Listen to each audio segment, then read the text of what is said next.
एक बार की बात है। भगवान गौतम बुद्ध अपने शिष्यों के साथ कहीं जा रहे थे।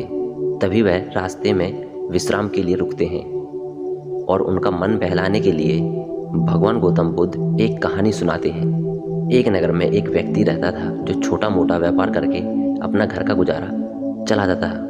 धीमे धीमे वह बड़ा व्यापारी बन गया और अब देश विदेशों में व्यापार करने लगा था। अब वह व्यक्ति इतना अमीर हो चुका था कि आसपास के नगरों में उसकी चर्चा होती और उसकी गिनती अमीर व्यापारियों में होने लगी। एक दिन उसके पास उसका रिश्तेदार आता है और उससे कहता है कि मेरे नगर में एक बहुत बड़ा सेठ था। खरबों की संपत्ति थी उसके पास, लेकिन बेचारा 2 दिन पहले चल बसा और उसकी की सारी संपत्ति वैसी की वैसी ही रह गई। वह कुछ नहीं कर पाया। व्यापारी के मन में यह बात बैठ गई कि एक दिन मैं भी मर जाऊंगा और मेरी भी अरबों की संपत्ति यहीं रह जाएगी। अब वह व्यापारी बार बार उसी बात को रिपीट करता और सोचता रहता कि अब मैं मर जाऊंगा, मेरी सारी संपत्ति यहीं की यहीं रह जाएगी और मैं कुछ नहीं कर पाऊंगा। इसी बात को बार बार सोचकर वह अब बीमार रहने लगा। जब लोग देखते कि इसके पास इतनी धन दौलत है, घर संपत्ति है, फिर भी यह बीमार क्यों रहता है, परेशान सा रहता है, सूखने लगा था। एक दिन उसके घर एक साधु आते हैं।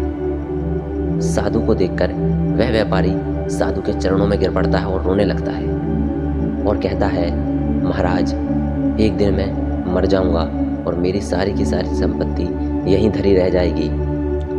यदि आपके पास कोई उपाय हो तो कृपया मुझे बताएं। मैं इसी बात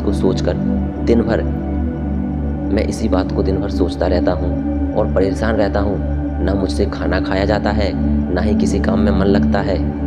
वह साधु कहता है, बस इतनी सी बात, इसका तो बहुत सरल उपाय है।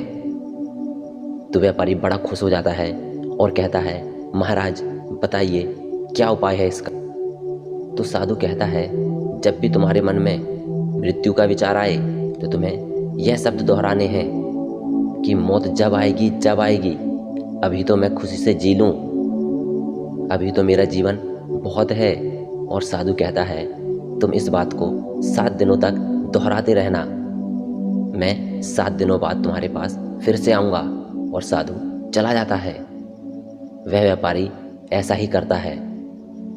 7 दिनों बाद साधु फिर उस व्यापारी के घर आता है और साधु को देखकर व्यापारी उसके चरणों में गिर पड़ता है और कहता है, महाराज, जो आपने दवाई बताई थी वह मुझ पे कारगर साबित हुई और मैं अब बहुत खुश हूँ और सारा काम भी कर रहा हूँ और जीवन भी अच्छे से व्यतीत हो रहा है। तो साधु कहता है, सारा खेल तुम्हारी सोच का है। जैसा तुम सोचते हो वैसा ही तुम बनने लगते हो। जैसे तुम्हारे अंदर विचार उत्पन्न होंगे, तुम खुद को उन्हीं की तरह बनाते चले जाते हो। इसलिए अच्छे विचार रखें और अच्छा जीवन जिए। साधु इतना कहकर चला जाता है।